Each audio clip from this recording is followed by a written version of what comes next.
Ande-ande lumut. Suatu waktu di Jawa Tengah, tersebutlah kisah Nyai Minul bersama keempat anak gadisnya.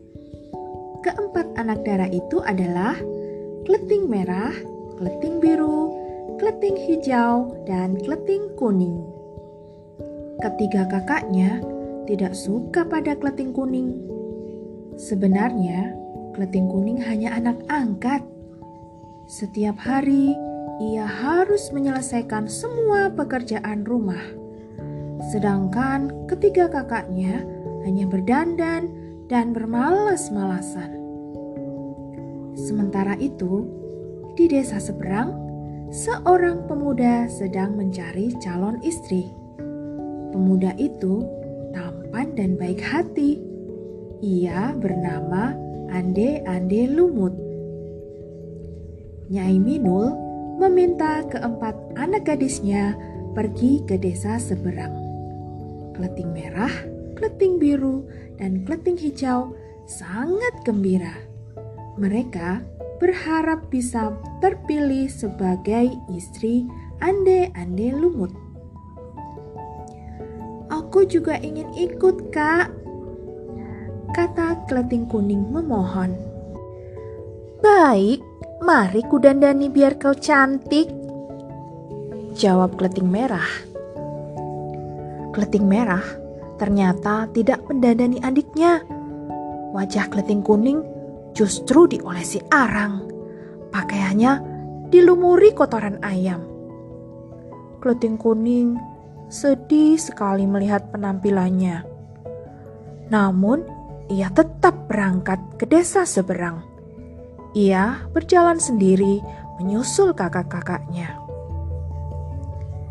Di perjalanan, Kleting kuning menangisi nasibnya. Tiba-tiba, seekor burung bangau hinggap. Ia adalah jelmaan seorang dewi. "Jangan bersedih, Kleting kuning. Ambillah lidi ini, gunakan sebaik mungkin." Setelah memberikan sebatang lidi, bangau itu pun terbang. Kleting kuning melanjutkan perjalanannya. Kleting merah, Kleting biru, dan Kleting hijau tiba di tepi sungai. Mereka harus menyeberangi sungai itu. Tapi tak ada yang tahu bagaimana cara mereka menyeberang. Saat mereka kebingungan, datanglah Yuyu Kangkang. Ia adalah seekor kepiting raksasa. Yuyu Kangkang bersedia mengantar mereka ke seberang. Syaratnya, mereka harus mau digendong oleh Yuyu Kangkang. Ketiga gadis itu pun setuju. Yuyu Kangkang menggendong mereka satu persatu. Akhirnya, mereka bisa melanjutkan perjalanan ke rumah Ande-ande lumut.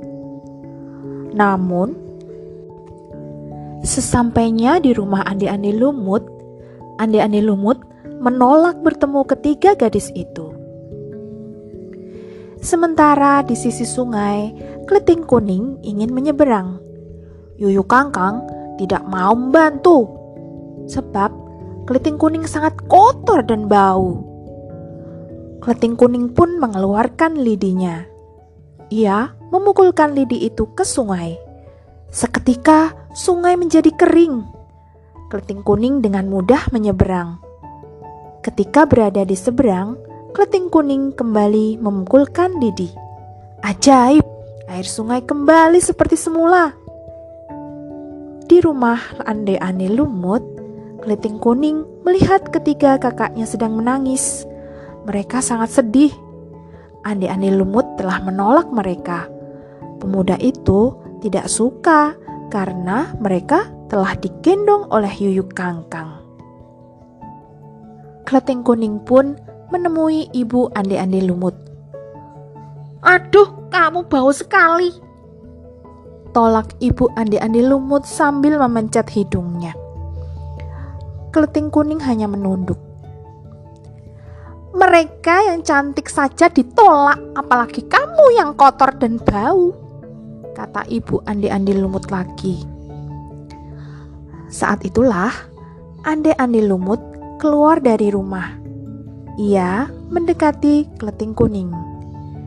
Saat ia menyentuh tangan gadis itu, seketika keliting kuning berubah menjadi seorang putri yang sangat cantik. Ternyata keliting kuning adalah penjelmaan dari Dewi Sekartaji. Ia adalah istri Raden Panji Asmorobangun. Selama ini Raden Panji menyamar sebagai Andi-Andi Lumut karena ingin mencari istrinya yang telah lama hilang. Raden Panji dan Dewi Sekartaji pun bertemu kembali setelah terpisah karena perang kerajaan. Demikian tadi kisah Andi-Andi Lumut.